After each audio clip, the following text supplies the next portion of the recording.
আপনারা কি সবাই আমার কথা শুনতে পাচ্ছেন? তাহলে আমরা আমাদের আজকের অনুষ্ঠানটা আমরা শুরু করব। তো শুরুতেই পাষাণ প্রকৃতিকে বুকে সিঁড়িতে সুরের মায়ায় প্রথম বেঁধেছিল মূলত কবিতা। আজকের আমাদের এই অনুষ্ঠানের যারা আমাদের বাংলাদেশ থেকে এবং বাংলাদেশের বাইরে বিশ্বের বিভিন্ন প্রান্ত থেকে যারা দেখছেন, যারা আজকের এই অনুষ্ঠানে আলোচক, ধারণাপত্র উপস্থাপক যারা উপস্থিত আছেন, সবাইকে দৈনিক আলাপের পক্ষ থেকে আমি অভিনন্দন জানাচ্ছি, স্বাগতম জানাচ্ছি। আমরা আমাদের আজকের এই অনুষ্ঠানটা আমরা শুরু করছি এইভাবে যে আজকের অনুষ্ঠানের শিরোনামটা হচ্ছে এই সাংস্কৃতিক জীবনবোধে কবিতার অনুষঙ্গ। আর আজকের এই ধারণাপত্রটি লিখেছে বাংলাদেশের জাতীয় পত্রিকায় প্রায় 30 বছর যাবৎ যিনি প্রবন্ধ লেখেই চলেছেন। আজকে ধারণাপত্রটি লিখেছেন কবি, কলামিস্ট এবং লেখক হাসান আহমেদ চিশতি। ওনাকে ধন্যবাদ জানাচ্ছি আজকের এই অনুষ্ঠানে আসার জন্য। আপনারা সবাই জানেন যে আজকের এই অনুষ্ঠানের আমাদের যিনি মুখ্য আলোচক বাংলাদেশ থেকে, আমরা তাকে এখানে পেয়ে আমরা অত্যন্ত খুশি। বাংলাদেশের সাম্য দর্শনের কবি, গবেষক, আবৃত্তিকার এবং সঙ্গীত শিল্পী প্রফেসর ডক্টর সন্দীপক মল্লিক আমাদের এই অনুষ্ঠানে এসে আমাদেরকে সমৃদ্ধ করেছেন। এই জন্য ওনাকে আমরা আন্তরিকভাবে অভিনন্দন জানাচ্ছি। আমাদের আজকের এই অনুষ্ঠানে আছেন ভারত থেকে, আমাদের বন্ধুপ্রতিম দেশ ভারত থেকে বিভূতিভূষণ স্মৃতি পুরস্কার প্রাপ্ত লেখক এবং কবি শ্রীমতী সুজাতা দাস। ওনাকেও আমরা অভিনন্দন জানাচ্ছি বাংলাদেশের দৈনিক আলাপের পক্ষ থেকে। আমাদের মাঝে উপস্থিত আছে বাংলাদেশের সাহিত্যের সারথী, শিক্ষক, কবি এবং লেখক জেসমিন জাহান। উনিও আমাদের মাঝে এসে উপস্থিত হয়েছেন। তো আজকের এই অনুষ্ঠানের সঞ্চালনায় আছি আমি, আশিকুর রহমান আশিক, সম্পাদক দৈনিক আলাপ। এবার আমরা ফিরে যাব আমাদের মূল অনুষ্ঠানে। আমরা আজকের অনুষ্ঠানের যিনি শিরোনামটি ধারণাপত্রটি লিখেছেন কবি, কলামিস্ট, লেখক হাসান আহমেদ চিশতির কাছে, আমি তাকে অনুরোধ করব তার ধারণাপত্রটি উপস্থাপন করার জন্য। হাসান আহমেদ চিশতি। আচ্ছা, আমি একটু বলি, অনুষঙ্গটা ওই দন্ত ছটাকে মূর্ধন্য ষ করা যায়, এখনই যদি করে দেওয়া যায়, কারণ তাহলে ভালো লাগবে। দেখেন তো করে দেওয়া যায় কিনা, তারপর আপনি। আচ্ছা আচ্ছা ঠিক আছে, এটা করা যায়। এটা মিস্টেক হয়ে গেছে, আমাকে বলেছে। তো আজকের যে সঞ্চালক আশিকুর রহমান, দৈনিক আলাপের সম্পাদক, প্রথমে আমাকে এরকম একটি অনুষ্ঠানে সুযোগ করে দেওয়ার জন্য তাকে আমি ধন্যবাদ জানাচ্ছি। সেই সাথে আজকে উপস্থিত জেসমিন জাহান, প্রফেসর ডক্টর সন্দীপন মল্লিক এবং সুজাতা দাস, শ্রীমতী সুজাতা দাস, সবাইকে আমার আন্তরিক অভিনন্দন, শ্রদ্ধা এবং কাছে দূরে বন্ধু যারা দেখছেন এই অনুষ্ঠানটি, প্রত্যেককেই আমার শুভেচ্ছা রইল, ভালোবাসা রইল। আমি আমার সামান্য কিছু প্রয়াস আমার লেখনীর সেটা আমি উপস্থাপন করছি। সাংস্কৃতিক জীবনবোধে কবিতার অনুষঙ্গ। কাব্যভাবনা মূলত সাংস্কৃতিক জীবনবোধেরই একান্ত অনুষঙ্গ। সভ্যতার আদি পর্বে কাব্যধারা ছিল জনজীবনের সঙ্গ সংস্কৃতি, সৌন্দর্যের কলা, এবং তারপরে চিত্তবৃত্তের বৃন্তে নির্মিত হয়েছে কলাকার তথা শিল্প স্রষ্টা।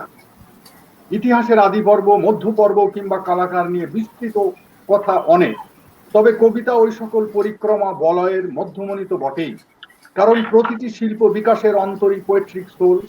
সহজ কথা হলো, কাব্য না থাকলে কলা হয় না বা শিল্প হয় না। সুতরাং কবিতার সময়কাল নির্ধারিত করে দেয় কলার কীর্তিমানের সাংস্কৃতিক জীবন মানে মনন মাত্রা। তারই ছন্দ লয়ে সাংস্কৃতিক জীবনবোধে চলে সভ্যতার বুনন যাত্রা। মস্তিষ্ক নিঃসৃত হৃদয় রক্তক্ষরণের কায় ও কেলেশে নির্মিত হয় কবিতা। কবিতা কোনো কল্কি পুরাণের বাণী নয়, বরং কালের প্রতিচ্ছবি। কোনো কাশিধামেও কবিতার স্থিতি নয়, বরং আদি আধুনিক সভ্যতার অট্টালিকা থেকে মহাকালের বস্তুতেই তার যাত্রা জয়। কবিতা সে তো নিশ্চল শব্দের সচল পদান্তর, অন্তকরণের করণগুলো কারণ না হওয়া অব্দি কোনো জ্যোতিচিহ্ন কারে যুক্ত হয় না। আত্মিক ঘটক যতটুকু কারে যুক্ত থাকে ততটুকুই তার আকার, ততটুকুই তার কৃতি। শিল্পী প্রবৃত্তি থেকে যতটুকু করে ফেলে তা কৃত, কৃত এর বহমানতাই কৃতি। এভাবে দেখলে কবিতা ও কবি কার কৃতির পরিপূরক, এক অনন্য অনন্ত লীলা ভিত নির্মাণের মহড়া এবং ভেতরে ঢোকার প্রযত্ন। শব্দ ব্রহ্মের প্রসাদ পেতেও প্রাসাদ গড়তে করতে হয় জ্ঞানময় কোষের কোষ্ঠক নির্মাণের ঠিকাদারি। উত্তীর্ণ কবি জঙ্গম কুশল সঙ্গম পথ, উত্তরণের আরাধনায় নিবেদিত পদ পূজারী। সুতরাং জীবন ছন্দে গতি প্রণয়ের ছায়া মানবী হলো কবিতা, যার সাথে কবির সম্পর্ক একান্ত আত্মিক। আজ বিশ্বায়নের ডিজিটাল কম্পোজিশনের প্রত্যেক ডিজিটেই সমাজটা যেন গরম জলের মতোই ফুটতে শুরু করেছে। পরিবর্তনের বিশাল অভিঘাত প্লাবনের মতো আছড়ে পড়েছে আধুনিকীকরণের কসমিক প্লাটুনে। আমরা জরাসূত্রের আগুন উপাসনার কারণ খুঁজতে চাই না, চাই জীবনের একান্ত প্রাসঙ্গিক উত্তাপ। জনম কুণ্ডলিতে আস্থা অনাস্থায় কোনো ব্যাপার নেই এবং কুলরক্ষার কবচ অ্যান্টিক ধারণার অন্তর্গত। সুতরাং সাংস্কৃতিক অন্তর্ঘাত আর অবক্ষয় যেন জীবন মানে পূর্ব নির্ধারিত। সৃজনশীল সাহিত্যের অভিজ্ঞতার যে অভিধা তা মূলত যে অভিশাপ। একদা তার অন্ধকার আফ্রিকার প্রজন্মের কানে ভেসে এসেছিল, যোদ্ধারা পণ্ডিতদের সঙ্গে লড়াই করে সঙ্গীন তছনছ করে দেবে, আগাছায় পথ ঘাট ছেয়ে যাবে, জমির উর্বরতা কমে গিয়ে উৎপাদনের হার দিন দিন কমে যাবে, আর ওদিকে উত্তরোত্তর বংশবৃদ্ধি হতে থাকবে, বাড়িঘর ভেসে যেতে থাকবে বন্যায়, আর মাটি ফুটি ফাটা হবে খরায়। তোমাদের সন্তানেরা কোদাল ছেড়ে বেকার ঘুরে বেড়াবে শূন্যতায়। তোমরা লোক ঠকানোর কায়দা শিখবে, বন্ধুকে বিষ দিতে শিখবে, দেখবে সব চুরমার হয়ে যাবে, খুলে খুলে পড়বে সব। নাইজেরিয়ার উপন্যাসিক চিনুয়া আচেবে এই অভিশাপটি ধরে রেখেছেন তার প্রথম উপন্যাসে থিংস ফল অ্যাপার্টে আবৃত করে। অতীতকে ফেলে দিয়ে যে ভবিষ্যৎ দাঁড়াতে পারে না, থাকে পাপ, বর্তমান হয় বিভ্রান্ত। আর্য অনার্য কি দ্রাবিড় মস্তিষ্কের শিরায় তার উপমায় স্থবির নয়।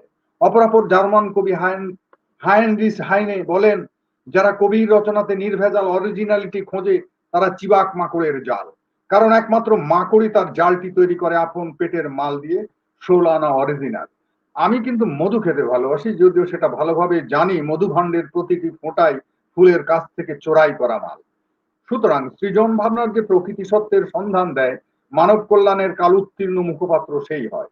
ক্ষেত্র বিশেষ আজকের আধুনিক রূপরেখা কি উত্তরাধুনিকতায় সাংঘর্ষিক নয়? মননের মাত্রা বুনন সেই শিল্প সাহিত্য আর সংস্কৃতিতে কোথায়? শার্লক হোমসের মতো আতসী কাঁচ দিয়ে জুতোর দাগ পরীক্ষা করবে কে? আমাদের আতপ চাউলের মতো সরল বিশ্বাসের খুঁটি উপরে ফেলছে যারা, তাদের কেউ আর কবিতার পদযাত্রায় নেই। যারা লুটেরা সংস্কৃতিতে গাধার কান ধরে টানাটানিতে উন্মাতাল, পৃথিবী জুড়ে লুণ্ঠেন পুঁজির নোড়, লটকে গেছে আজকের সংস্কৃতি। ভেগ যেখানে রব ছেড়েছে সেখানে কোকিলের পক্ষে মৌনতাই শ্রেয়। ভদ্রং কৃতং কৃতং মৌনং কোকিল জলদা গমে। অপরাপর কবিগুরু রবীন্দ্রনাথ ঠাকুর বলছেন, কবিতার বিশেষত্ব হচ্ছে তার গতিশীলতা, সে শেষ হয়েও শেষ হয় না। বিদ্রোহী কবি কাজী নজরুল ইসলাম বললেন, গণমানুষকে জাগিয়ে তোলার জন্য কবিতার অস্ত্র স্বরূপ। কোলরিজের মত হলো শ্রেষ্ঠতম বিন্যাস, শ্রেষ্ঠতম শব্দ সমূহের প্রকাশ কবিতা।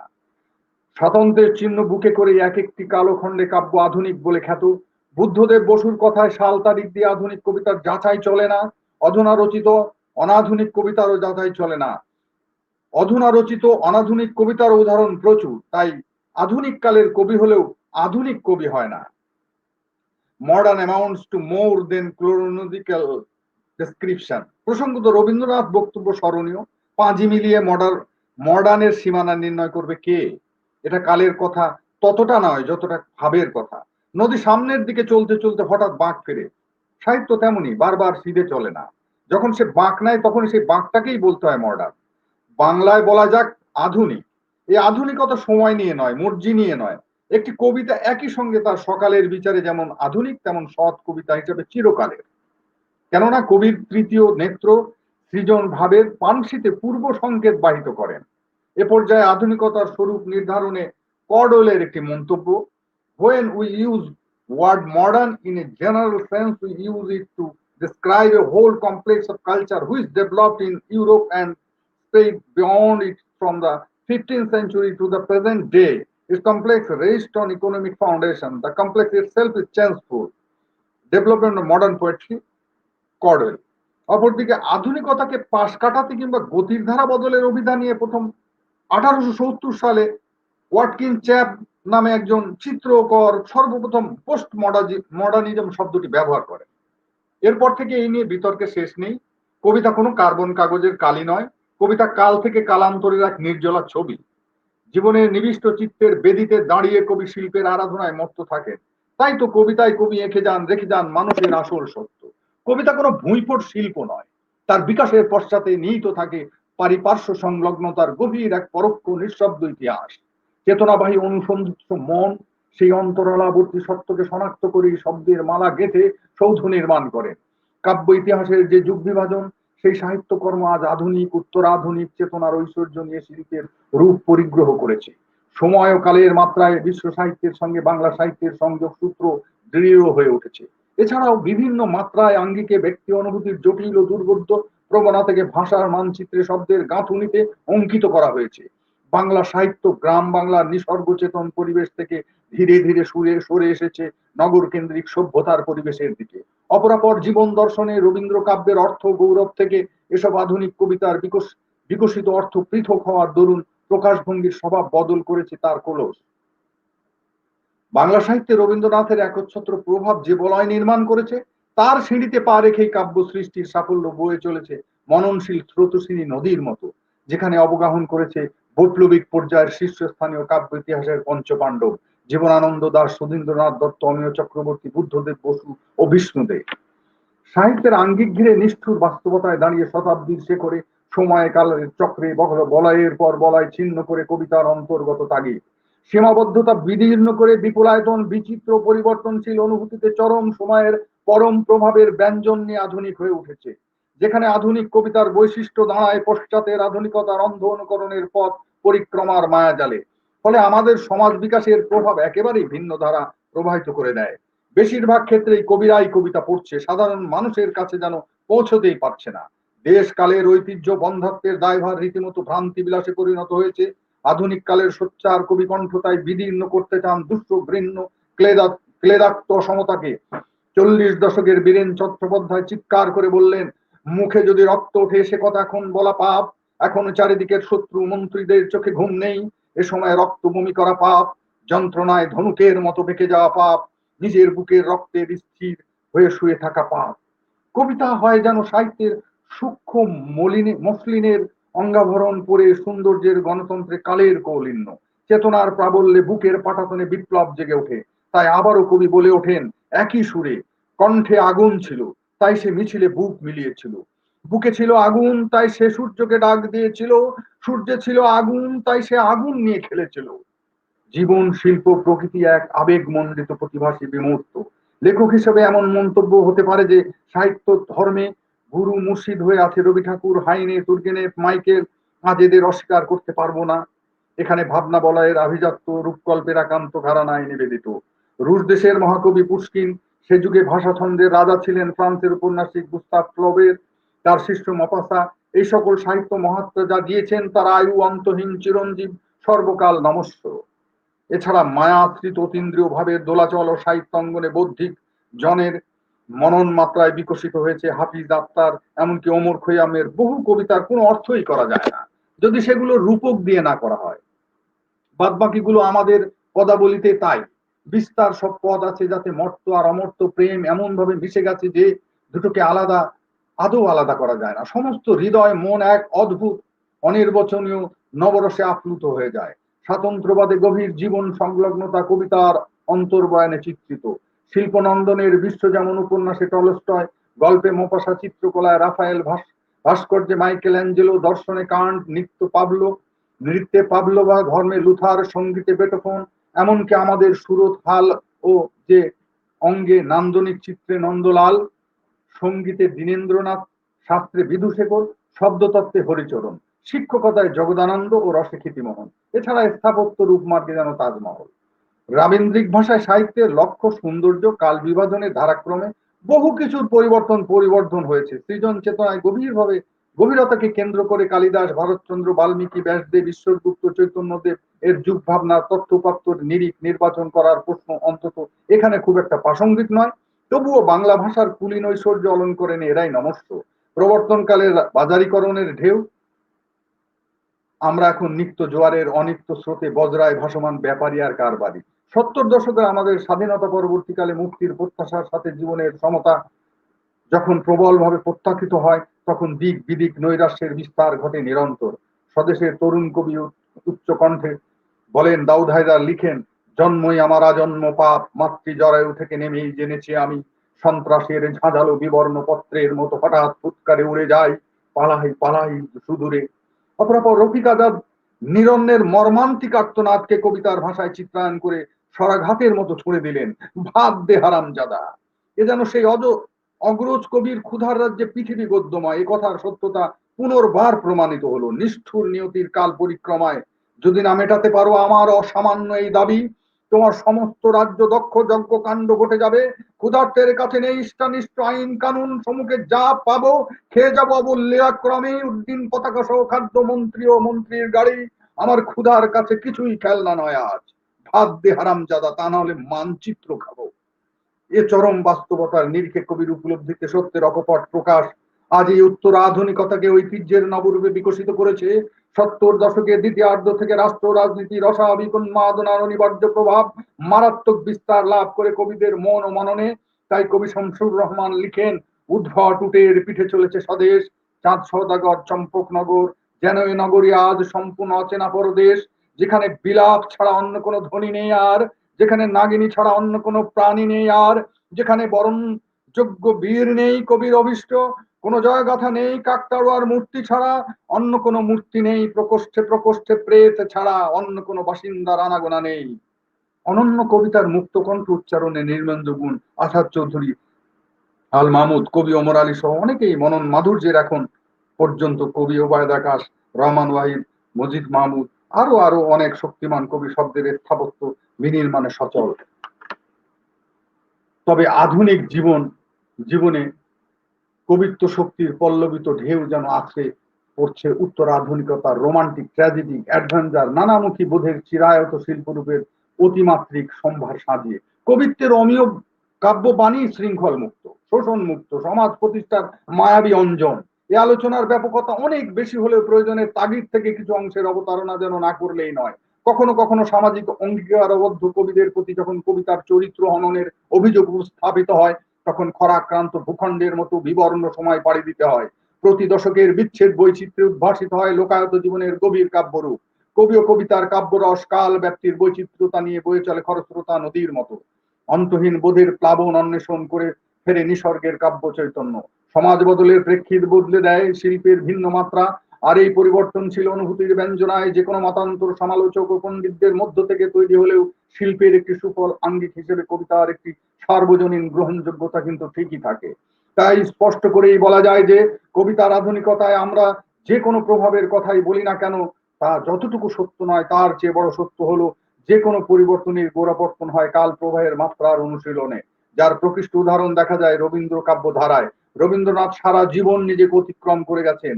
রবীন্দ্রনাথের প্রথম পর্যায়ের কাব্য থেকে দ্বিতীয় পর্যায়ের কাব্য অভিনব, যা অনিবার্য হয়ে বিকশিত হয়েছে কাল প্রবাহের একান্ত প্রয়োজনে। তাই সমকালীন জীবন ব্যবস্থায় কবিচিত্রের কাল পরিণতিতে কবিতার শিল্পরূপ গড়ে তোলে।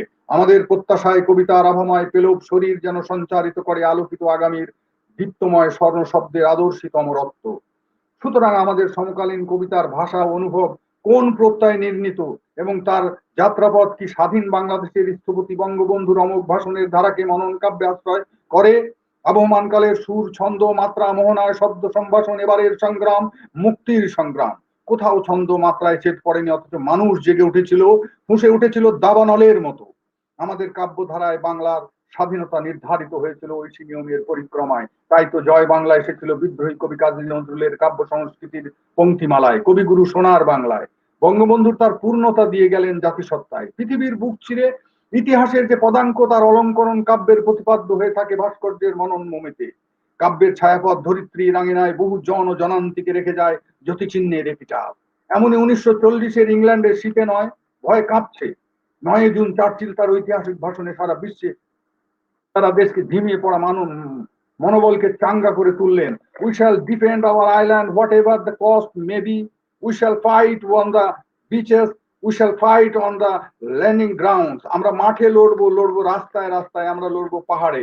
উই শ্যাল নেভার সারেন্ডার, যা আমি বিশ্বাস করি না তা যদি ঘটে, এই দ্বীপ কিংবা দ্বীপের একটা অংশ যদি অধিকৃত হয়, যদি অনাহারে থাকে পরাভূত মানুষ, তাহলে আমাদের সাম্রাজ্য আছে, আমরা শশকরা সাগর পাড়ের সাম্রাজ্যে আছে, ব্রিটিশ রণতরী আছে, সশস্ত্র সুশিক্ষিত সৈন্যবাহিনী, তারা আমাদের সংগ্রাম চালিয়ে যাবে until in God's good time the new world. তারা সমস্ত শক্তি নিয়ে এগিয়ে আসবে আমাদের উদ্ধারে, এই প্রাচীন ভূখণ্ডে তারা আবার উড়িয়ে দিবে স্বাধীন পতাকা। সুতরাং পৃথিবীর ইতিহাস সাক্ষী দেয়, হিটলার উইল ক্র্যাশ।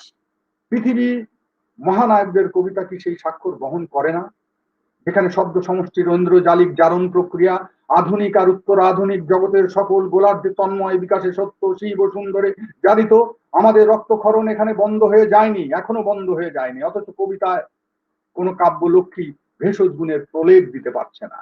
তবু আমরা বৌদ্ধের আশায় রচনা শৈলীতে বাঙালিত্বই ধারণ করে আছি। গুনটানা নৌকার মাঝি জানে বিপরীত বাতাসে শক্তির প্রাবল্য কত, আর কবিতার সুর ও শব্দের প্রাবল্য আনে যৌবন রতি রমণে জাগরণের আহ্বান। ফলত কবিতায় অটুট বৈরাগ্যে মুক্তির উপায় খুঁজে দেয়। কবিতা কোনো উৎপাদনশীল ভাবনায় সৃজন মায়ার প্রেরণাদায়ী দায়িনী নারী মাতৃরূপে কিংবা ভক্তিরূপে যেন শক্তি রূপেন সংস্থিতা। একমাত্র কবিতারই তার কুলীন দায় মেটাতে চাপা কান্নার আঁচড় ভেঙে বৈষম্য নীতিকে বৃদ্ধাঙ্গুলি দেখায়। পাষাণ প্রকৃতিকে বুকের সিঁড়িতে সুরের মায়ায় প্রথম বেঁধেছে মূলত কবিতা। তাই জীবনানুষঙ্গে কবিতায় অষ্টপ্রহরের অষ্টাদশী, কর্মযোগে সকল অঙ্গের আলিঙ্গনে সংগ্রামী ও বিপ্লবী মানুষের মুক্তি বোধে অনন্য। কবিরা হাওয়ায় বাঁধেনির, কবিরাই প্রকৃত বীর। সবাইকে শুভকামনা, ধন্যবাদ, ভালো থাকবেন সবাই। ধন্যবাদ হাসান আহমেদ চিশতি, কবি, লেখক, কলামিস্ট, তার প্রবন্ধ উপস্থাপন করার জন্য। তো অনেকগুলো কমেন্টস করছে, তার মধ্যে আমি একটা কমেন্টস একটু পড়তে চাই।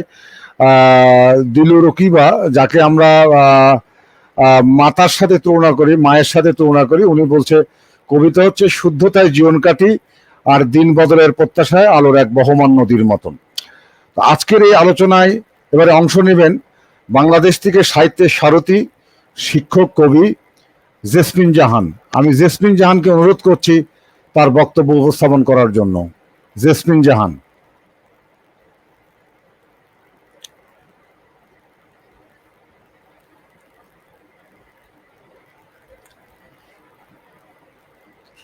আপনাকে আনমিউট করতে হবে জেসমিন আপা। হ্যাঁ জি ঠিক আছে, শুনতে পাচ্ছেন এখন? জি আপা। আচ্ছা, ধন্যবাদ। আমি কবিগুরুর দুই তিন মানে চরণ দিয়ে আমি শুরু করতে চাচ্ছি কবিতার চরণ। অন্ত হতে আহরি বাচন, আনন্দলোক করি বিরচন, গীত রসধারা পরিসিঞ্চন, সংসার ধুলি জলে। রবীন্দ্রনাথ ঠাকুরের এই উক্তির মাধ্যমে আমরা আসলে বুঝতে পারি যে কবিতা কতখানি আমাদের জীবনের সাথে সংশ্লিষ্ট, জড়িয়ে আছে। আজকের এই আলোচনার বিষয় হচ্ছে আমাদের কাব্য, মানে আমাদের আজকের যে বিষয়বস্তু প্রবন্ধ, এই প্রবন্ধটার হাসান আহমেদ চিশতির লেখা সাংস্কৃতিক জীবন বোধে কবিতার অনুষঙ্গ। আজকের এই আলোচনা অনুষ্ঠানে যারা উপস্থিত আছেন, শ্রদ্ধেয় গুরুজন প্রফেসর ডক্টর সন্দীপ মল্লিক, খুবই প্রিয় একজন আমার, কি বলবো, আমরা তাকে, আমি বিশেষ করে আমি বাপি বলে ডাকি, বাবাই বলি। তো তিনি আছেন শ্রীমতী সুজাতা দাস, আছেন আজকের আলোচনার কেন্দ্রবিন্দু প্রাবন্ধিক হাসান আহমেদ চিশতি, এবং আজকে যিনি আমাদেরকে সবাইকে একত্রিত করেছেন তিনি হচ্ছেন সঞ্চালক আশিকুর রহমান। সবাইকে জানাই আজকে শুভেচ্ছা এবং অভিনন্দন, শুভ সন্ধ্যা। তো কাব্য ভাবনায় বা কবিতা অনুষঙ্গ আমাদের জীবনে কতটুকু বিস্তৃত, কতটুকু আমাদের গুরুত্ব বহন করে, সেই অল্প কথাই তো আসলে এটা বলে শেষ করা যাবে না। আমি আমাদের জানার পরিধিও খুব অল্প, খুব বেশি না যে আমরা ওইভাবে বলতে পারবো, কারণ কবিতা এটা কিন্তু একেবারেই সাম্প্রতিক একটা বিষয় না। অনেক একদম আদি থেকে শুরু করে উত্তর আধুনিক এই পর্যন্ত আমরা আহ, যা করছি সব আমার মনে হয় আমাদের যে ভাবনা, আমাদের যে জীবনযাপন, আমাদের সবকিছুর একটা নান্দনিক প্রকাশই হচ্ছে কবিতা। আমাদের সাংস্কৃতিক জীবনের বোধের যে একান্ত অনুষঙ্গ, এই হিসাবে প্রাবন্ধিক এখানে এটা উল্লেখ করেছেন। এবং আমি আমার ক্ষুদ্র জ্ঞান থেকে একটু আলোচনার চেষ্টা করব। তো সেখান থেকে বলছি আসলে কবিতা জিনিসটা যে দেশকালকে ছাড়িয়ে একসময় তা হয়ে ওঠে সর্বজনীন, এই বিষয়টি কিন্তু এখানে প্রাবন্ধিক দেখিয়েছেন। তিনি এখানে উপস্থাপন করেছেন যে সভ্যতার আদি পর্ব থেকে উত্তর আধুনিক পর্যন্ত বিভিন্ন বিষয়ে কবিতা কিভাবে নান্দনিকতার পরিচয় দিয়েছে, কিভাবে মানুষের জীবনে গতিময়তা এনেছে। আসলে কবিতা যেমন অনেকান্ত, কবিতা পাঠ, ধারণা, বিশ্লেষণ, এটাও কিন্তু অনেকান্ত। এর পর্যবেক্ষণ, বিশ্লেষণ কোনোটাই আসলে ধ্রুব নয়। এটা কালের পরিবর্তনে, সময়ের পরিবর্তনে পরিবর্তিত হয়। একেকজন একেকভাবে ধারণ করেন এটা। ব্যক্তির স্বাধীন বিকাশের শর্ত মেনে নিয়েও বলা যায় যে, যেকোনো সমাজের সাহিত্য যদি সে সমাজের বৃহত্তর জনগোষ্ঠীর চেতনার প্রতিনিধিত্ব না করে, তাহলে সেই কবিতার আবেদন দীর্ঘস্থায়ী হয় না। আমি প্রাবন্ধিকের প্রবন্ধ থেকে একটু বলতে চাই। কবিতা সে তো নিশ্চল শব্দের সচল পদান্তর। নিশ্চল শব্দকে, নিশ্চল একটা বিষয়বস্তুকে যখন সেটা গতি দান করে, সচল করে তোলে, সেটা আসলে কবিতার শব্দ চয়ন, তার উপমা, ছন্দ বিভিন্ন ভাবে কিন্তু কবিতাকে আসলে একটা প্রাণ পায় তখন। যে নিশ্চল যে একটা শব্দ সেটাকে সচল করে তোলে, আমাদের ভাবনা জগৎকে আন্দোলিত করে। তো আমি একটু একটু সব আরো অনেক গুণীজন আছেন, তারা আলোচনা করবেন। আমি সেই আলোচনা শোনার জন্য অপেক্ষা করছি। তো আমি একটু বলার চেষ্টা করছি, যেহেতু চমৎকার একটি প্রবন্ধ, সাংস্কৃতিক জীবনগত কবিতার অনুষঙ্গ। হাসান আহমেদ চিশতি খুব সুন্দর করে তিনি আমাদের এটা উপস্থাপন করেছেন এখানে, সেই জন্য তাকে সাধুবাদ জানাই। তো এখানে তিনি বলেছেন যে আজ বিশ্বায়নের ডিজিটাল কম্পোজিশনের প্রত্যেক ডিজিটেই সমাজটা যেন গরম জলের মতোই ফুটতে শুরু করেছে। পরিবর্তনের বিশাল অভিঘাত প্লাবনের মতো আছড়ে পড়েছে। আধুনিকরণের কসমিক প্লাবন আমরা, তিনি আরো দেখিয়েছেন। এইটুকুই যদি আমরা বলি যে আসলে আজ যে বিশ্বায়নের ডিজিটাল যে মানে যেই ডিজিটাল সময়ে আমরা অতিক্রম করছি, তো এই সময়টাতে এখানে আসলে বিশাল একটা পরিবর্তন এসেছে।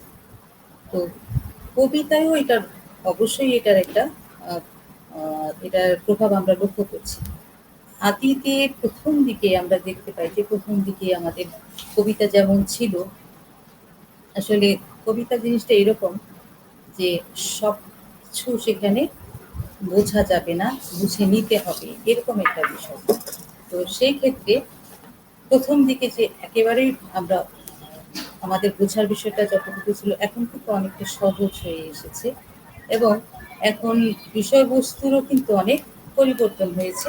তো সেই বিষয়গুলোই আমার ধারণা এখানে হাসান আহমেদ চিশতি বলতে চেয়েছেন যে আগে আগে যেরকম ছিল, এখন তার চেয়ে পরিবর্তনটা এমন এসেছে যে সেটা মানে এখন চোখে পড়ছে। আগে আমাদেরকে খুঁজে বের করতে হতো, অথবা আগে আমরা হাতে গোনা কয়েকজন কবিকে দেখতে পাই, বা আমরা জানি যে তারা এই কবিতা লিখেছেন, কবিতা নিয়ে আলোচনা সমালোচনা হয়েছে, অনেক কিছু হয়েছে। কিন্তু এখন এটা খুব বেশি মাত্রায় দেখা যাচ্ছে। তো এটা খারাপ ভালো দুটো দুটো দিকই আছে। তো সেই এই যে পরিবর্তনটাকে যদি আমরা আমরা যদি পজিটিভলি নিই, গ্রহণ করি, তাহলে সেটা আধুনিককরণে আমার মনে হয় অবশ্যই এটা একটা ভালো একটা দিক নিয়ে আসবে আমার ধারণা। তো এখানে প্রাবন্ধিক যা বলেছেন সেটাই আমি বলছি, যে তিনি বলছেন যদি এই যে নির্ভেজাল নির্ভেজাল যে অরিজিনালিটি যে আমরা খুঁজি, আসলে এখানে এই উম, বিভিন্ন কবি খুঁজেছেন শুদ্ধ জীবনাচরণ, তারপর মানে শুদ্ধতা এবং জীবনকে সুন্দর করে সাজানোর যে একটা প্রক্রিয়া, এটা কিন্তু সব কবির কবিতায় তারা কিন্তু চেষ্টা করে গেছে, আগে থেকেই চেষ্টা করেছেন, এখনো করছেন। তো এগুলোই আসলে আমরা কিন্তু অনুসরণ করি এবং আমরা এই এই যে মানুষের কল্যাণে যেই আহ, কবিরা কবিতা রচনা করেছেন, সমালোচনা করেছেন, মানুষের কল্যাণ করেছেন, তাই না? এটা দেশ কাল এটা আহ, পার হয়ে সেটা ছড়িয়ে যাবে এবং এটা সর্বজনীন হয়ে উঠবে, এটাই কিন্তু তারা ধারণা করেন এবং এর জন্যই কিন্তু এটা রচনা করা। তো মানুষের জীবন বোধের সাথে কবিতা জড়িয়ে আছে বিভিন্নভাবে। হ্যাঁ, কিছু কিছু সবকিছু শব্দের মাধ্যমে, চমৎকার গাঁথনির মাধ্যমে, ছন্দ, মাত্রা, উপমার মাধ্যমে এগুলো প্রকাশ করা হয়। তো প্রাবন্ধিকও বলেছেন যে হ্যাঁ, বিভিন্ন সময়ে কবিদের তিনি এখানে এনেছেন, তাদের নাম বলেছেন, তারা কিভাবে সমাজটাকে পরিবর্তন করার জন্য লেখনী ধারণ করেছেন সেগুলো এখানে উঠে এসেছে। আধুনিক বাংলা কবিতার বিভিন্ন দশকে এসেছে বিভিন্ন পরিবর্তন, সেটাও তিনি দেখিয়েছেন, এখানে উপস্থাপন করেছেন। কবিতায় রাজনীতি এসেছে, আন্দোলন এসেছে, সংগ্রাম এসেছে, আমাদের বাংলাদেশের প্রেক্ষাপটকে তিনি এনেছেন। তো আমরা দেখতে পাই যে প্রাবন্ধিক সে একদম শুরু থেকে শেষ পর্যন্ত তিনি কিন্তু আধুনিক কবিতার যে আধুনিকতা এবং আধুনিক জীবন মানের ক্ষেত্রে যে কবিতার প্রভাব, সেটা কিন্তু তিনি দেখিয়েছেন। এবং প্রত্যেক কবি দেশকাল যে যে সময়টাতে সে অবস্থান করে তার চাইতে আরো এগিয়ে যায়, এটা এটাই হচ্ছে আসলে কবিদের ধর্ম, যেটা রবীন্দ্রনাথ ঠাকুরের ক্ষেত্রে তিনি বলেছেন, উপস্থাপন করেছেন এখানে। তো তাহলে আমরা মোটামুটি প্রবন্ধটাকে আমরা আলোচনা আমরা শুনবো। আমি এই বলেই শেষ করতে চাই যে প্রাবন্ধিক তার প্রবন্ধে একদম আদি পর্ব থেকে শুরু করে কবিতার প্রথম দিক থেকে শুরু করে উত্তর আধুনিক পর্যন্ত যে বিষয়গুলো নিয়েছেন তিনি চমৎকারভাবে এটা উপস্থাপন করেছেন এবং এখানে বৈষম্য ভেঙে মানুষকে মানুষের যে জীবনের যে সৌন্দর্য সেটা ফুটিয়ে তোলার চেষ্টা করেছেন এবং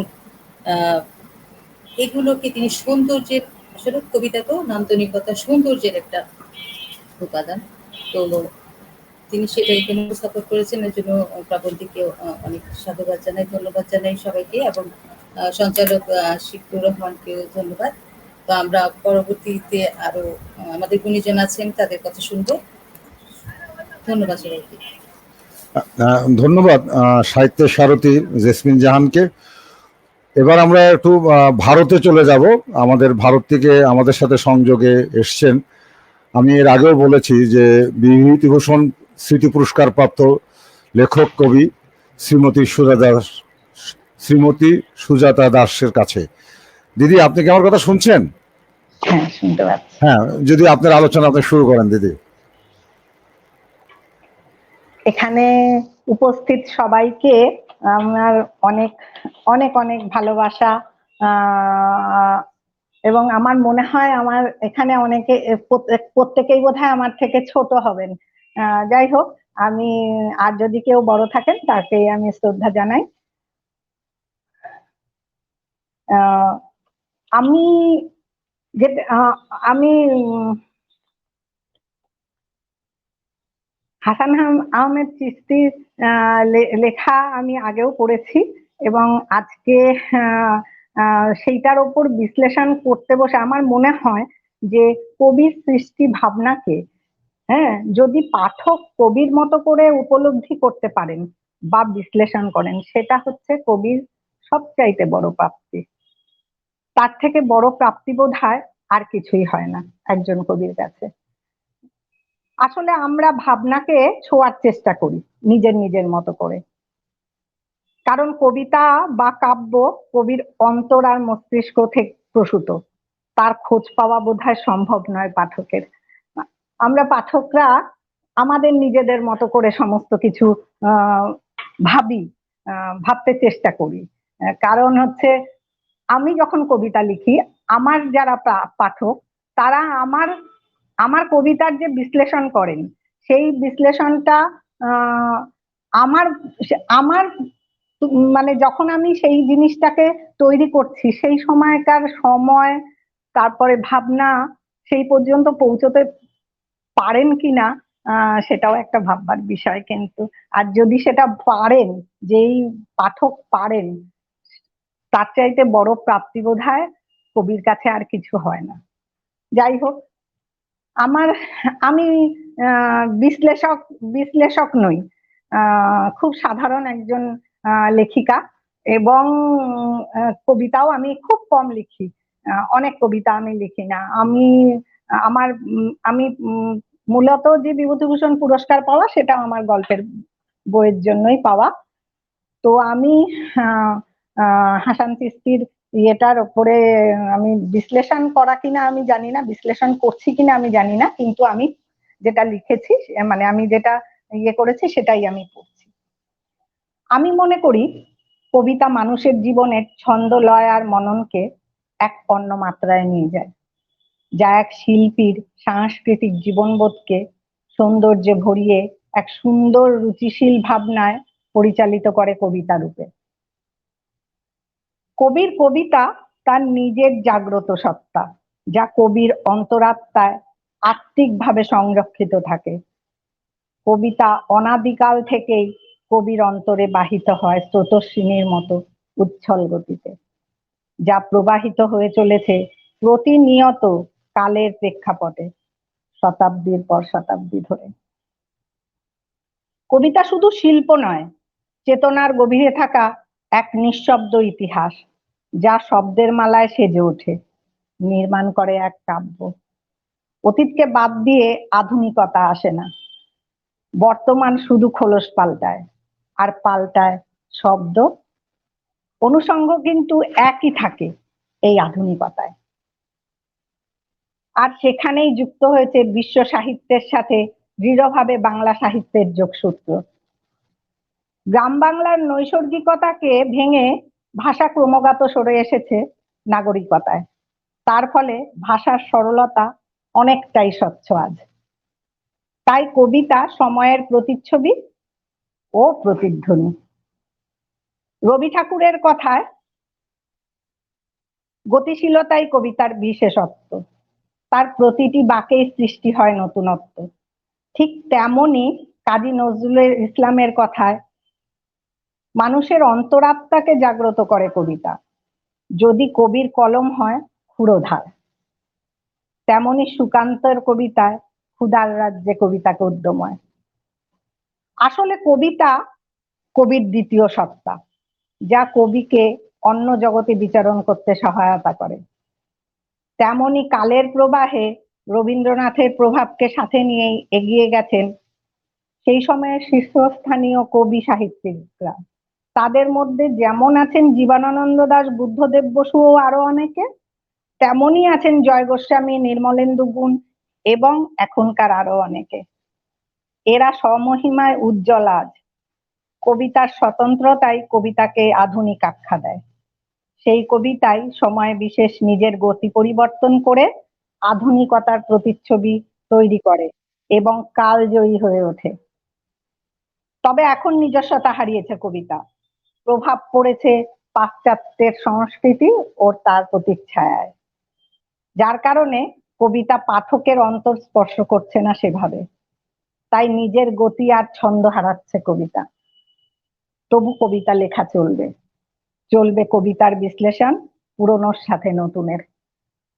এখানে আমি আমার বক্তব্য শেষ করছি। দিদি, একটা ভারত থেকে নিমাই জানা একজন ভদ্র মানুষ, উনি খুব সুন্দর কবিতা লেখে। ওনার একটা আবদার আছে আপনার কাছে, সে বলছে যে দিদির একটা কবিতা আবৃত্তি শুনতে চাই, যদি একটু ছোট করে একটা কবিতা আবৃত্তি করে শোনাতেন, তারপর আমরা আমাদের মুখ্য আলোচকের কাছে চলে যেতাম। আচ্ছা, এক সেকেন্ড, আমি দেখছি আমার কাছে কবিতা আছে কিনা। এটায় আমাকে তো কিছু করতে বলেননি, ওই জন্য আমি সেইভাবে ওটা তৈরি দিদি এটা আমি বলিনি দিদি, ভারত থেকে উনি বলছে যে ভারত থেকে শুনছি। হ্যাঁ দিদি, সুজাতা দাসের কবিতা শুনতে চাই। আচ্ছা, আমি দেখছি আমি। আচ্ছা, আমার কাছে একটাই কবিতা আছে, সেটাই আমি পড়ছি। আগেই বলছি আমি খুব ভালো কবিতা লিখতে পারি না, মানে আমি কবিতার মানুষই নই। স্বাধীনতার মানে, স্বাধীনতা মানে এক বিশাল ব্যাপ্তি, এক নীলাকাশ মাঝে রোদের ঝিলিক আর কিছুটা প্রাপ্তি। তবু স্বাধীনতা কাঁদে, কাঁদে হারানোর ব্যথা আর পড়ে থাকা রক্তের লালে। ভুলেছি তাদের যাদের রক্তে এই স্বাধীনতা, ভুলেছি আত্মবলিদান, ভুলেছি আত্মগাথা। এখন স্বাধীনতা মানে আত্মগরিমা, শুধু নিজের জন্য নিজেকে খোঁজা। তবু ফিরে আসে বারবার,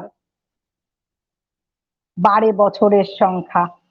খুঁজতে চাই না স্বাধীনতার মানে, যেখানে ক্ষুদিরাম তার ফাঁসির গানে। খুঁজি না কখনো মাস্টারদা আর বিনয় বাদল দীনেশ। ভারত মায়ের শৃঙ্খল মোচন ছিল না তো অনেক সহজ, যেখানে ঝরেছে অনেক প্রাণ, হয়েছে খালি বাঁয়ের কোল। আজ খুঁজি মোরা স্বাধীনতার মানে, একদিন শুধু তেরঙ্গা উড়িয়ে নিজেকেই শুধু জানান দিতে আমরা হয়েছি স্বাধীন। তবু খুঁজে চলেছি আসলে আজও স্বাধীনতারই মানে। আমাকে এটার মধ্যে কোনো কবিতা নেই, আমার আসলে গল্প। দিদি আপনাকে অনেক অনেক অসংখ্য ধন্যবাদ। তো আমরা এবার চলে যাব মুখ্য আলোচকের কাছে। তো মুখ্য আলোচক সম্বন্ধে ওনার আলোচনার শুরুতেই আমি যাকে আমরা যারা বাংলা সাহিত্যকে একটু লালন করা, ধারণ করা এবং প্রচার করার জন্য চেষ্টা করি, তো ওনাকে আমরা সাম্য দর্শনের কবি বলি। তো শুধু সাম্য দর্শনের কবি বললে আমার মনে হয় খুব ছোট করে দেখা হবে। তো উনি একাধারে কবিতা লেখেন, গবেষণা করেন, এবং উনি একজন খুব ভালো আবৃত্তিকার এবং সঙ্গীত শিল্পী। ডক্টর সন্দীপন মল্লিক, আমি ওনার কাছে যাব এবং দাদার কাছে আমার বিনীতভাবে অনুরোধ থাকবে আপনার আলোচনা শেষে আপনি একটা সঙ্গীতের মাধ্যমে আমাদের আজকের অনুষ্ঠানটা শেষ করবেন। এটা হচ্ছে সকলের পক্ষ থেকে আপনার কাছে একটা আমাদের দাবি থাকলে সেই দাবিটা নিশ্চয়ই আপনি আমাদেরকে পূরণ করবেন। Professor doctor Sandipak Mallick.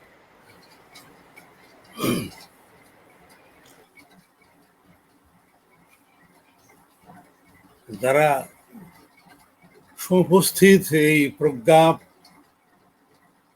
প্রদীপ্ত সম্মিলনে, তাদের সবাইকে আমি অভিবাদন জানাই। আর আমার প্রিয়তম আশিক ভাইয়ের আমন্ত্রণ, আহ্বান, অভূতপূর্ব প্রাণময় আহ্বান। কারণ তাকে আমি যদ্দূর চিনেছি বা জেনেছি, তিনি জীবনের সম্পূর্ণতা চান আর্থসামাজিক, রাজনৈতিক, সাংস্কৃতিকভাবে, এবং সমন্বিত রূপময় আধ্যাত্মিকতার যে আবেশ, পরিশুদ্ধ আধ্যাত্মিকতা। কারণ আমাদের এই মুহূর্তের সমাজ প্রকোষ্ঠে আর্থসামাজিক, রাজনৈতিক, সাংস্কৃতিক তথা আধ্যাত্মিকতার যে প্রলেপন, অনেক কিছু ভুল হয়ে যাচ্ছে, অনেক কিছু আবৃত করে দিচ্ছে আমাদের মূল সত্তায়ত যে অ্যাডমিনিস্ট্রেশন যাকে আমরা বলি, সেই ভাবধারাকে। তো আশিক ভাইয়ের এই যে সৃজনশীল প্রক্রিয়া, যে লেটেস্ট হওয়া, অর্থাৎ যত কিছু সমস্যা থাকুক না কেন জীবন বোধে, আর্থসামাজিক, রাজনৈতিক, সাংস্কৃতিকভাবে যত কিছু অসুবিধে থাকুক না কেন, আমরা নিরাকরণ চাই। এই নিরাকরণ চাইতে গিয়ে তিনি সারা পৃথিবীর বোদ্ধা জীবনবাদী মানুষকে তিনি আনেন, যারা মনীষা প্রজ্জ্বল হৃদয়ের অভিব্যক্তি সম্পন্নতা দান করতে পারেন, এবং যারা গবেষণা করছেন দূরদর্শিতা ধারণ করে আছেন, প্রেমময়, কর্তব্য দ্যুতিমান। তো এই জন্যই দৈনিক আলাপ একটা মহতী কীর্তিতে আছে, যা ভীষণভাবে আমাকে আপ্লুত করেছে। তো তার সাথে সম্পৃক্ত হই আমি আমার প্রিয়তম জেসমিন মায়ের মাধ্যমে। কারণ জেসমিন মায়ের অভিব্যক্তি এবং তার মনীষা, তার হৃদয়ের বিস্তারণ আমাকে অভিভূত করে। আসলে তার পূর্ণায়ত মাতৃত্ব যে সম্পূর্ণতা মানে প্রকাশ করে, এই জন্য তার প্রতি আমার এই প্রেমময় ভক্তি কাজ করে।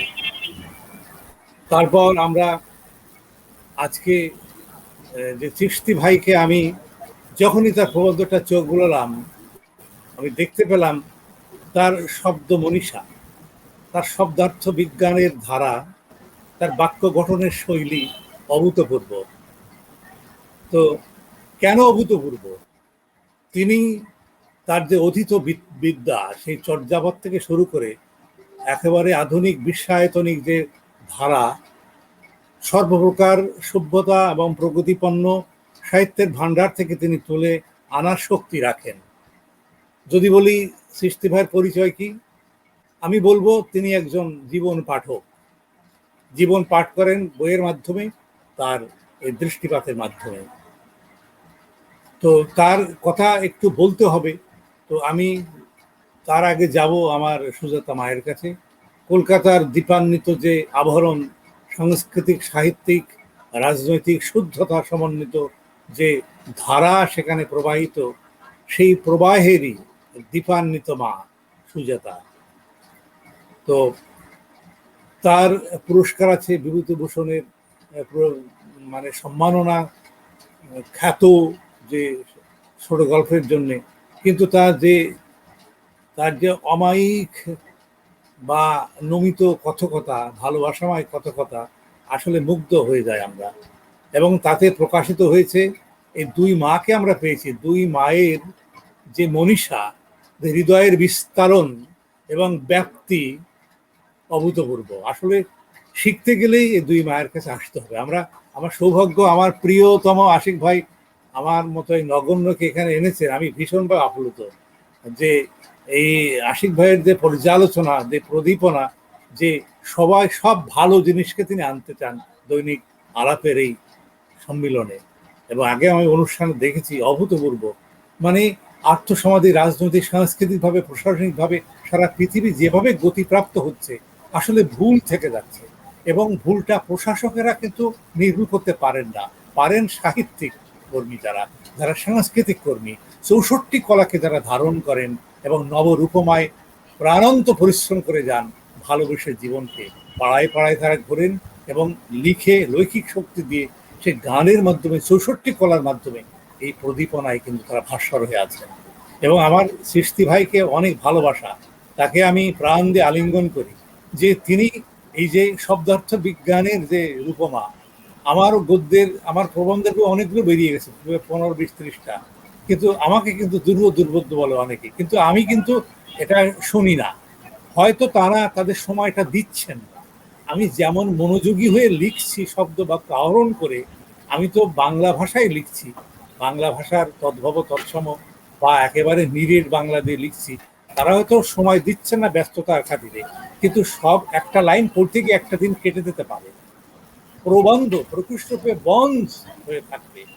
আর প্রকৃষ্ট বন্ধ মানে কি? প্রকৃষ্ট, উপসর্গ, কৃষ্ট, যা কর্ষণ করে করে করে ডিস্টিল হয়েছে কিভাবে? শারীরিক, মানসিক, আর্থিকভাবে, আর্থসামাজিক, রাজনৈতিক, সাংস্কৃতিক তথা অধ্যাত্ম বিমণ্ডিত প্রাকারকে লালন করে। এটা আমাদের ভাবতে হবে এবং ছোট্টদেরকে কিন্তু একটু একটু করে ওদের মতো করে, ওদের ক্লাস ওয়াইজ আমাদের কিন্তু বোঝাতে হবে। যেমন আমাদের সৃষ্টি ভাই আজকে যে অভূতপূর্ব একটি নাম দিয়েছেন, আর এটা আমার প্রিয়তম আশিক ভাইকে আকর্ষণ করেছে। আসলে আশিক ভাই একটা প্ল্যাটফর্ম হয়ে গেছে। আমি আগের অনুষ্ঠানগুলো আমি দেখেছি, নাম দিয়েছেন সৃষ্টি ভাই সাংস্কৃতিক জীবন বোধে কবিতার অনুষঙ্গ। এই শব্দগুলোই যদি আমি বিশ্লেষণ করি, কি অভূতপূর্ব উপায়ে তার অধীত বিদ্যা দিয়ে একেবারে ওইটা আমরা বলি না টেকনাফ থেকে তেঁতুলিয়া, আমরা বলবো প্রাক আধুনিক যুগে উত্তর আধুনিকতায় ভাস্কর্যের জগৎ এবং নষ্ট প্রশাসনিক যে নিউটন বোমা বানানোর জন্য এই করোনাকালেও যে আমরা সঠিকভাবে পদ্ধতি প্রকরণদের যে ওষুধ তৈরি করতে পারছি না, এর পিছনে কিন্তু ব্যয় যতটুকু হবে তার আগে মাননযোগ্যে ব্যবহৃত অপবিজ্ঞান কৌশলকে আমরা ব্যবহার করছি। কিন্তু বিজ্ঞান সূত্র কখনো নষ্টামিকে ধারণ করে না। এই যারা নষ্ট প্রশাসক, তাদের মাতব্বরীকে ফলানোর জন্যে এবং তারা সভ্যতাকে বন্দি করার জন্যে এই কাজটি তারা করেন। আপনারাই বলেন, যারা সুবদ্ধ, যারা সুস্থ, স্বাস্থ্য, প্রজ্ঞাপার্মিত মানুষ, কল্যাণময় মানুষ যারা, তারা কিন্তু বলেন যে যা ব্যয় করা হয়েছে মারণ যজ্ঞে, বিজ্ঞানে ব্যবহার করার জন্য মারণাস্ত্র ব্যবহার করা হয়েছে, তৈরি করা হয়েছে, তা কতবার করে বিশ্ব ব্রহ্মাণ্ডকে নাকি একেবারে নিঃশেষ করা যায়। তখনই আমি কাঁদি, তখন আমি কাঁদতে হয় আমাকে। তখন 64 কলাকে ব্যবহার করবার জন্যে আমি কেন, সবাই যারা বোদ্ধা, যাদের কাছে আমরা এই মুহূর্তে এসেছি, বা যারা শুনছেন বা যারা শুনবেন, যারা মনুষ্যী, যারা জীবন চেতনায় সমৃদ্ধ, যারা কল্যাণময় শক্তি ধারণকারী, যারা মাঙ্গলিক শক্তি, যারা ওজস্বিতাকে ধারণ করেন, যারা প্রগতিপন্ন শক্তির মাহাত্ম্যকে বোঝেন, তাদের কিন্তু এই 64 কলার মাধ্যমে জনগণের কাছে যাওয়ার প্রত্যাশা দেখেছে, তৃষ্ণা দেখেছে, যে আমি সকলের জন্য, সকলের শারীরিক, মানসিক, আত্মিক সদাচার ব্রত উদযাপনের জন্য চেষ্টা করে যাব, এবং তাদেরকে আর্থসমাজে রাজনৈতিকভাবে শুদ্ধতা দেব এবং প্রভাব বিস্তার করব নষ্ট প্রশাসককে। এটা কিন্তু আর মানতে হবে। যদি বলি সাংস্কৃতিক জীবন বোধে কবিতার অনুষঙ্গ, সাংস্কৃতিক জীবন বোধ, এখানে কিন্তু সংস্কৃতি স্নিক প্রত্যয়ের হলো। এখন সংস্কৃতি, এখানে আমি বাদে আমার যারা চারি রত্ন এখানে সবাই কিন্তু জানেন, আয়ত্ত করেছেন। তবু আমি বলি সংস্কৃতি ইক্তি, এর আগে সংস্কার, সম একটু উপসর্গ, সম্যক ভাবে, ভালোভাবে, একেবারে ডিস্টিল ওয়েব নিয়ে। ক্রি মানে যা করা হয়েছে বা করব, মানে করা, কর্তব্যের আলপনা। তার ইক্তি কটা ঈদ বা লুপ্ত হয়ে যায় এবং থাকে এই সংস্কৃতি। এবং এর আগে সমক্রিয়। তো এইভাবে কিন্তু আমি কিন্তু ব্ল্যাকবোর্ড ব্যবহার করিনি, আমি কিন্তু ব্ল্যাকবোর্ডটা ব্যবহার করবো এক সময়, খুব শিগগিরই। কারণ এই যে আমি যে কথাগুলো বললাম সব বিজ্ঞানের কথা, এ তো সাধারণ মানুষ বলবেন বা প্রজ্ঞাবানরা বলবেন যে একজন প্রবুদ্ধ প্রফেসর আমাকে বললেন, আচ্ছা আপনি যে সম্বুদ্ধ কথাটা লিখলেন, সম্বুদ্ধ মানে কি তা বুঝলাম, এটা কি বাংলা শব্দ? তখন আমি বাংলা একাডেমির সেই পৃষ্ঠা থেকে একবার উদ্ধার করে দিলাম যে এখানে দেখুন, এখানে লেখা আছে। তেমনি আমাদের কিন্তু শব্দের কাছে যেতে হবে, কারণ ভাষা তো, বাংলা ভাষা কিন্তু উদার। সে হিন্দি, ইংরেজি ভাষা থেকে শুরু করে সব ধরনের ভাষা আহরণ করে অবলীলায়, ঢেউদল ছন্দায়নে। তো আমি সাংস্কৃতিক, এটা হচ্ছে সংস্কার, স্নিক, এর আগে সংস্কৃতি, সম্যকরূপে করা। সোজা কথা, আমি যেমন আছি আর্থসমাজে, রাজনৈতিকভাবে যেমন আছি, আমি মুগ্ধতা নিয়ে, স্যাটিসফাইড হয়ে, এটাই শেষ কথা নয়। একই সাথে নিজের ভালো, অন্যের ভালো হয়, এমন চিন্তা কাজই সঠিক চিন্তা কাজ, অন্য কিছু নয়। এটা বাচ্চাদের শেখানোর জন্য, কিন্তু আমরা এখানে বলছি অনুরণনার জন্য। তো আমার এই যে মেরামতের কথা থাকতে হবে সেখানে। আমি অপরূপ ভঙ্গিমা আমি দেখলাম সৃষ্টি ভাই যে ব্যাপ্তি নিয়ে কথা বলেছেন, এবং তাকে আমি আবারও স্যালুট করি। তিনি ওই যে সেই চর্যাপদ থেকে শুরু করে একেবারে বিশ্ব ভৌমিক যে সাহিত্য চর্চা, উত্তর আধুনিক প্রক্রিয়া পর্যন্ত তিনি রপ্ত করে আমাদেরকে ঢেলে সাজিয়েছেন।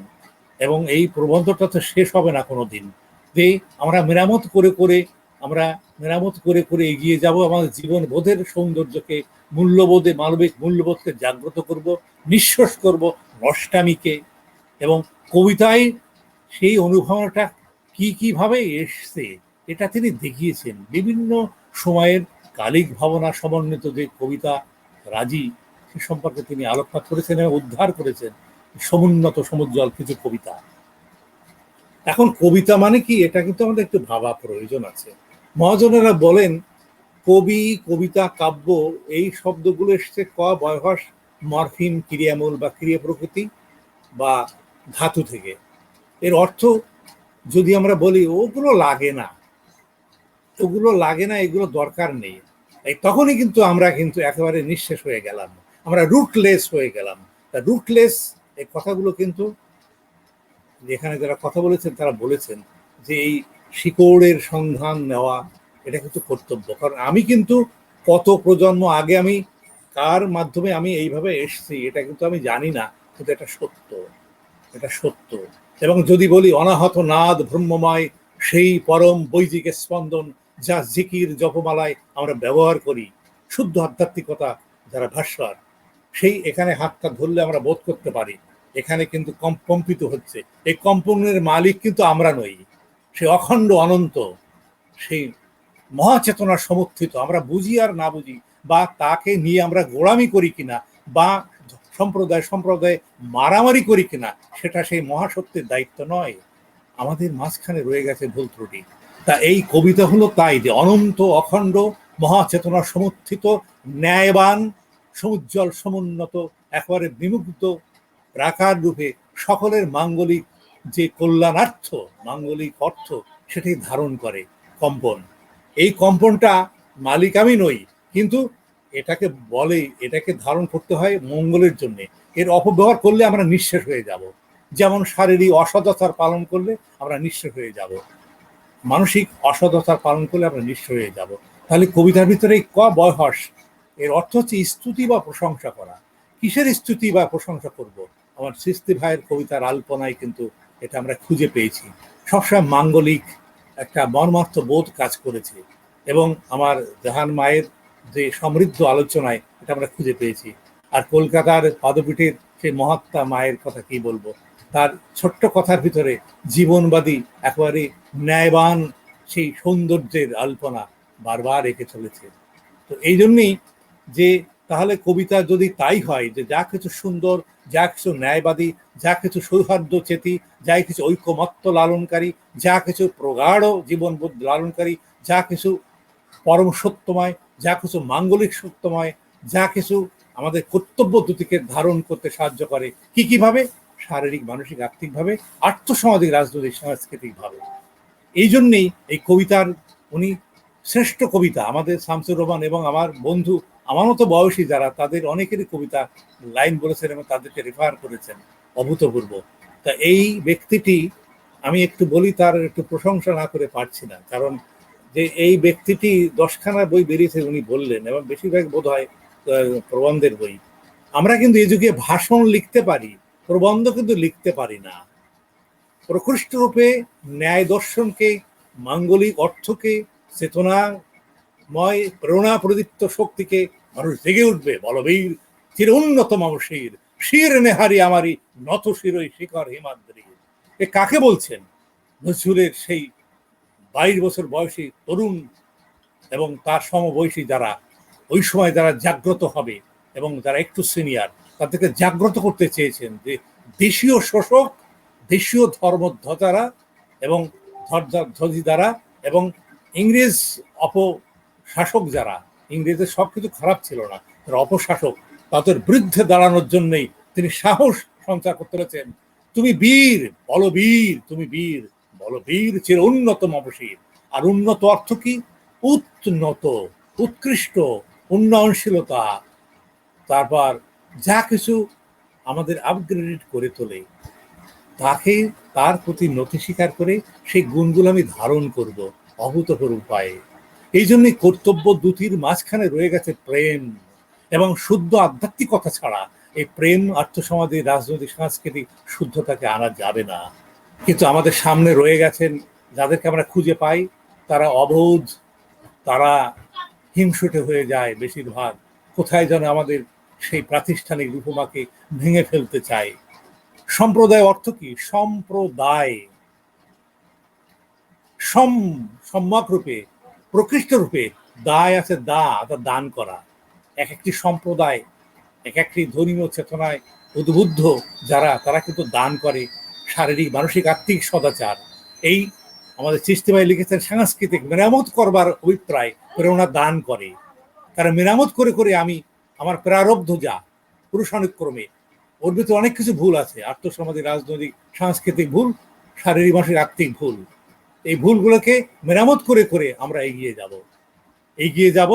এবং কবিতা মানে ক বয়স, কবি ক মানে প্রশংসা কীর্তন করব, আমি বেঁচে থাকি, আমি শুদ্ধ, আমি বুড়ো হব কেন, আমি নন্দিত হব, আমি প্রাণারাম খুঁজে পাবো, আমি সকল সকল মায়ের প্রতি ভক্তি থাকবে আমার। আমার যারা যৌবরাজ্যে অভিষিক্ত তাদেরকে আমি স্যালুট করব, এসো বলবীর, তুমি অন্যায়কারীকে লুপ্ত করো, নিজের অন্যায় বোধকে হারিয়ে ফেলো।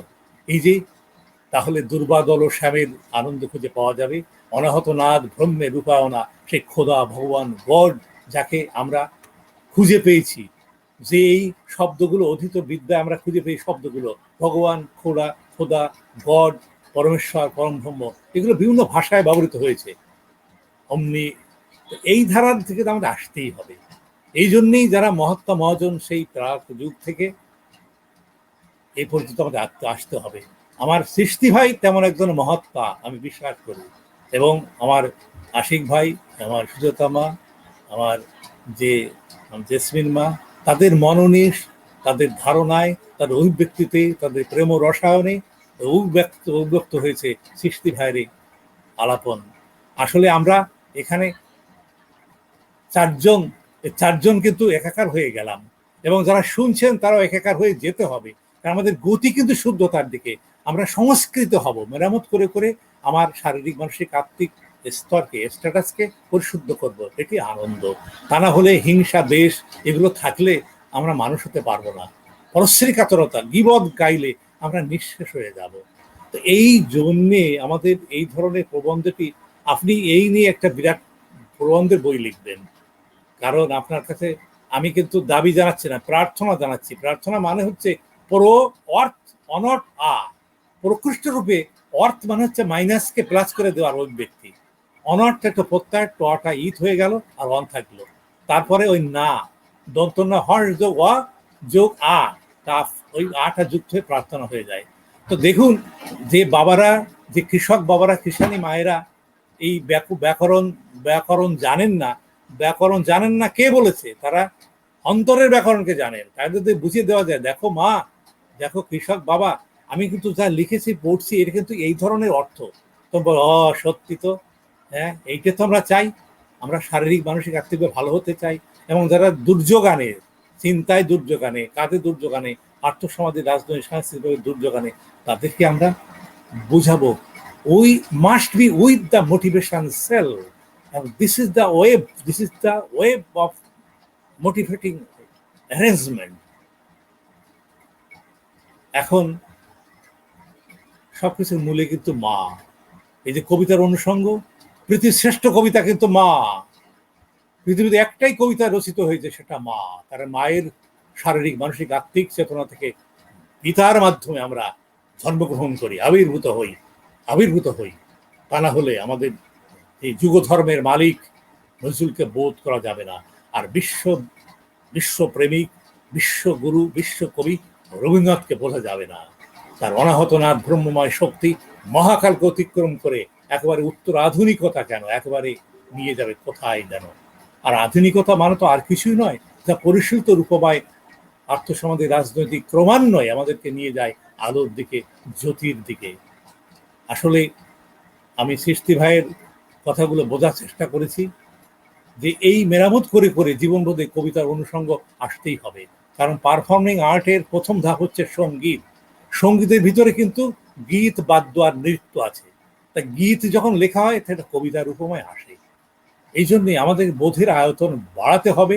এবং এই যে আমরা এখানে আমি বাদে আর যে চারি রত্ন, এই চারি রত্ন নিশ্চয়ই তাদের চিন্তা দিয়ে, লৈখিক অভিব্যক্তি দিয়ে এই কাজটি করে চলেছেন। আমি তাদের পিছিয়ে পিছিয়ে থাকবার জন্য সচেষ্ট হব। আমার যে শক্তি, এইভাবেই কথা শেষ হবে না, কারণ আমি এইভাবে কথা বলতে বলতে আমার আবৃত্তির দল আছে আর কি, তারা আঞ্চলিক ভাষায় হোক বা প্রমিত রূপময় তারা আসে এবং আমার লেখা পাঠ করে। এরপর আসে লাল পরে, সাদা শাড়ি পরে আমার মায়েরা আসে, নূপুর পরে, কলস নিয়ে, কুলা নিয়ে, নাচতে নাচতে আমার লেখা সুর দেওয়া, আমার নৃত্য পরিকল্পনায় তারা পরিবেশন করে। উদ্দেশ্য আমাদের একটাই, যে সাংস্কৃতিক মেরামতের ধারায় এই জীবন বোধটাকে জাগ্রত করার জন্য বিভিন্ন যে পারফর্মিং আর্টকে ব্যবহার করা। এক পর্যায়ে মাইম চলে আসে। মাইম কি করে?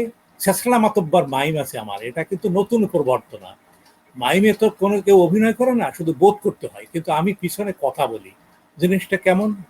যে শেষলা মাতব্বর আর্থসমাজে রাজনৈতিকভাবে বৈষম্য সৃষ্টি করে এবং বিভিন্নভাবে মনন লুণ্ঠন করে, সামাজিক রাজনৈতিকভাবে শারীরিকভাবে বিনষ্ট করে আমাদের পুলক দিয়ে দিয়ে। এইরকমই আমি শেষলাম তব্বর, আমার সেনা অত সোজা না, আমি ভালো মানুষের মাথায় বসে কাঁঠালে ভেঙে খাই, আমি ভালো কাজের শিকড় তুলে ফেলি,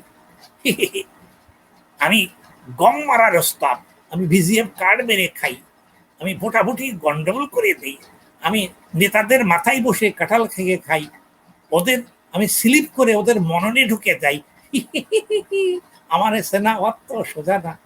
এই যে শেষলা মাতব্বর কিন্তু ছাত্রদের থেকে শুরু করে বড় বড় মাতব্বর, সে সামাজিক মাতব্বর, সাংস্কৃতিক মাতব্বর, এই রাজনৈতিক মাতব্বরদের মাথায় কিন্তু ঢুকিয়ে দেয় শেষলা মাতব্বরেরা, ধর্মীয় মাতব্বরদের মাথায় ঢুকিয়ে দেয়, এই কিলবিল ঢুকিয়ে দিয়ে আমাদের অমানুষ করে তুলছে এবং এমনভাবে পুলকিত করে আমাদেরকে যে সুখ দিচ্ছে আর কি। এই জন্যেই আমি মনে করি এই সাংস্কৃতিক জীবন হত্যা পরিশুদ্ধ করার জন্য আমার প্রিয়তম সৃষ্টি ভাইকে প্রয়োজন, তার প্রবন্ধ প্রয়োজন, আশিক ভাইয়ের মতো সঞ্চালক প্রয়োজন, প্রযোজক প্রয়োজন, আমার প্রিয়তম দুই মা সুজাতা মা এবং জাহান মায়ের মতো প্রতিভা প্রদীপ্ত প্রগতিপন্ন মাকে আমাদের খুঁজে পাওয়া প্রয়োজন। তাই এখানে শুধু কবিতার অনুষঙ্গে বলা হয়েছে, আরো আরো হয়তো উনি আরো লিখবেন, একবার নৃত্যের অনুষঙ্গে, একবার গানের অনুষঙ্গে, একবার রাজনৈতিক অনুষঙ্গে, বিভিন্ন মতো লিখবেন, কারণ তিনি মনস্বী ব্যক্তি। I salute you. তো এই জন্যেই আর কথা বাড়াবো না, কারণ আমার কথা আসলে শেষ হয় না। ওই যে বললাম, এরপর আমি গান গেয়ে উঠি, এরপর আমি কবিতা পড়ি, এই করতে করতে প্রায় 1-1.5 ঘন্টা চলে যায়। কারণ ওই যে বিরক্তি যাতে না আসে, এই জন্যেই নন্দন তাত্ত্বিক কিছু পারফর্মিং আর্টিস্টিক ওয়েব প্রয়োজন। তো আমি আপাতত এই পর্যন্তই, কারণ অনেক এই পর্যন্ত বলি, আমি যেটুক বুঝেছি, যেটুক আমি শিখতে পেরেছি সৃষ্টি ভাইয়ের কাছে এবং সুজাতা মায়ের কাছে, জাহান মায়ের কাছে এবং আমাদের ডিরেক্টর আশিক ভাইয়ের কাছ থেকে। তো আমি এই পর্যন্তই। আমাকে যদি গান শোনাতে হয় তাহলে হারমোনিয়ামটা আমাকে আনতে হবে। আমি সবশেষে যে মা একটি শ্রেষ্ঠ কবিতা, এই বিশেষণটা আমি খুঁজে পেয়েছি বিভিন্ন অভিধান বা বিভিন্ন মহাত্মাদের কাছ থেকে। তারা বলছেন যে মা শব্দের অর্থ হচ্ছে রুট চিহ্ন মা যোগ কি প্রত্যয়, শব্দার্থ বিজ্ঞান বলে রুট চিহ্ন মা, এই শব্দের অর্থ হচ্ছে পরিমাপন শক্তি। তো আমি খুঁজে দেখলাম যারা মহাত্মা মহাপুরুষ যারা বলছেন যে measurement of all spheres of all things of this world, মা শব্দে। এই জন্য যারা শারীরিক মানসিক আর্থিকভাবে মা হয়ে আছে তাদেরকে আমাদের ভক্তি করতে হবে, আমাদের শুদ্ধতার জন্য, জীবনবোধের পরিশীলনের জন্য। তা না হলে আমরা ওই বয় হয় সেটা খুঁজে পাবো না, আমরা পরিশুদ্ধ হতে পারবো না, খাকতি থেকে যাবে, আমরা সম্পূর্ণতা পাবো না। এবং সম্পূর্ণতার জন্য আমাদের কাঁদতে হয়, তখনই আমরা কেঁদে কেঁদে নবরসের আলপনা আঁকি। আর নবরস এমন সব প্রক্রিয়া ধারণ করে, এর মাধ্যমে মানুষকে রঞ্জিত, সঞ্চিত, প্রগাঢ়, প্রজ্ঞাপার্মিত করে গড়ে তোলা যায়। তো আমি আপাতত আজকের মতো এই পর্যন্ত শেষ করি। আমি তাহলে আমার যন্ত্রটা আনি, আমি গান শোনাতে চাই বটে, যেহেতু একটা কথা এসছে। তো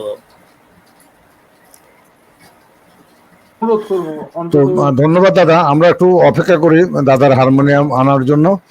তো আমি 1 মিনিট কথা বলবো দাদার কথার উপরে। না হাসান, আমার মনে হয় যে দাদার গানের উপরে, হ্যাঁ আচ্ছা ঠিক আছে, আমি 1 মিনিট কথা বলতে চাই, তারপরে দাদার গান শুনে শেষ করব। আজকে আসলে দাদা এত সুন্দর বললেন, আমি আসলে প্রশংসার খাতিরে বলবো না, আসলেও যা সত্য, সত্যকে সত্য বলেই বলতে হবে। যে ওই আমরা গ্রামে আগে মাটির চুলো ধরানো হতো, তো খড়ি কাঠি দিয়ে আগে জোগাড় টোগাড় করতে হতো। সেটা আমাদের জোগাড় করেছেন আমাদের জেসমিন জাহান আপা এবং সুজাতা আপা, জোগাড় করে দিয়েছেন কাঠি টাঠি চুলাতে সমস্ত কিছু। আগুনটা জ্বালিয়ে দিলেন হলো এই দাদা, হ্যাঁ, এই 3 জন মেলে। কিন্তু দাদার কথাতে আমি বলি, দাদা আপনি একটু বেশি করেই বলেছেন, তবে তারপরও আমার লেখা সবাই জটিল বলে, কিন্তু আজকে আপনি যে জায়গা থেকে কথাটা বললেন, বিগত কোনো সময়ে আমি আপনাকে খোলামেলাই বলি যে এইভাবে আলোচনা বা এই ধরনের এইভাবে কথা, I think you have a spiritual spirit. আপনি যে জায়গা থেকে কথাটা বলেছেন, আপনার একটা স্পিরিচুয়াল স্পিরিট থেকে কথা বলছেন, যে জায়গা থেকে এই কথাগুলা একজন বলতে পারে। বিগত সময়ে কোনো আলোচনায় এই স্পিরিচুয়াল স্পিরিট থেকে কথা বলার মানুষই আজকের সমাজে অভাব। এই জন্য আমিও আপনাকে সেলুট জানাই।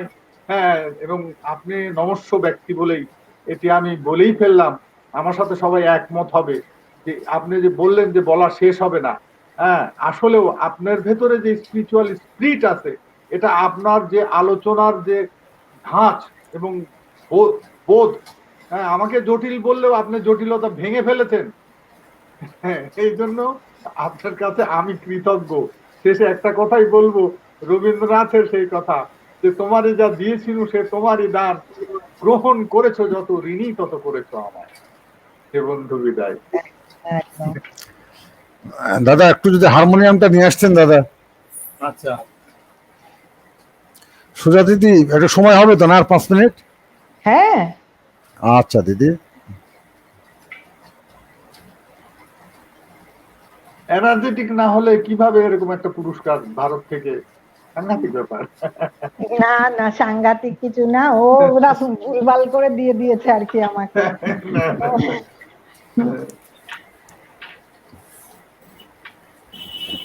আসলে আমি প্রবন্ধ সেভাবে লিখি না, দু চারটে আছে প্রবন্ধ, আর সময় হয় না।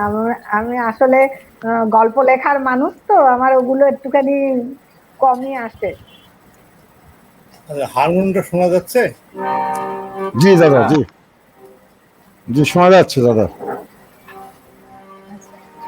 আমি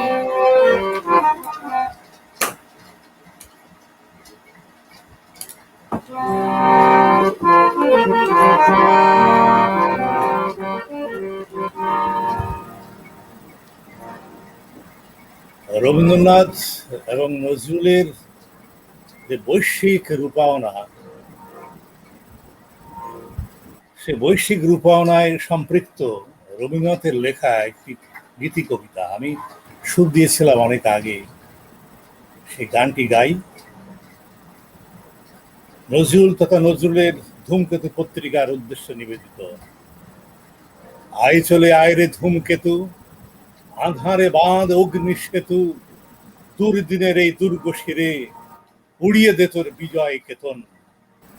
অলক্ষণের তিলক রেখা, রাতের ভালে হোক না লেখা, জাগিয়ে দে রে চমক মেরে, আছে যারা অর্ধ চেতন। চিশতি ভাইদের সাংস্কৃতিক জীবন বোধকে রক্ষা করার জন্য আমি রবীন্দ্রনাথের কাছে গেলাম। তিনি লিখেছিলেন যে অলক্ষণ চারিদিকে, শারীরিক মানসিক আত্মিক অলক্ষণ, আর্থসামাজিক রাজনৈতিক সাংস্কৃতিক অলক্ষণ, এটা দুর্যোগ। আমরা সেই পজিটিভ ধূমকেতু হয়ে এগুলো নিঃশেষ করব, এই হোক আমাদের সাধনা। আয় চলে আয় রে ধূমকেতু, আধারে বাঁধ অগ্নি সেতু। আয় চলে আয় রে ধূমকেতু, আধারে বাঁধ অগ্নি সেতু। দুর্দিনের এই দুর্গ শিরে, দুর্দিনের এই দুর্গ শিরে উড়িয়ে দে তোর বিজয় কেতন, বিজয় কেতন, বিজয় কেতন। আয় চলে আয় রে ধূমকেতু, আধারে বাঁধ অগ্নি সেতু। আয় চলে আয় রে ধূমকেতু।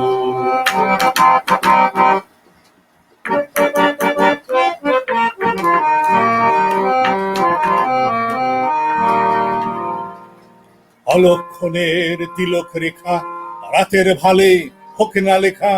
অলক্ষণের তিলক রেখা, রাতের ভালে হোক না লেখা। জাগিয়ে দে রে চমক মেরে, জাগিয়ে দে রে চমক মেরে, আছে যারা অর্ধ চেতন, অর্ধ চেতন। আয় চলে আয় রে ধূমকেতু, আধারে বাঁধ অগ্নি সেতু। আয় চলে আয় রে ধূমকেতু, আধারে বাঁধ অগ্নি সেতু। দুর্দিনের এই দুর্গ শিরে উড়িয়ে দে তোর বিজয় কেতন, বিজয় কেতন, বিজয় কেতন।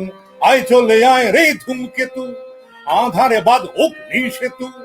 আয় চলে আয় রে ধূমকেতু, আধারে বাঁধ অগ্নি সেতু।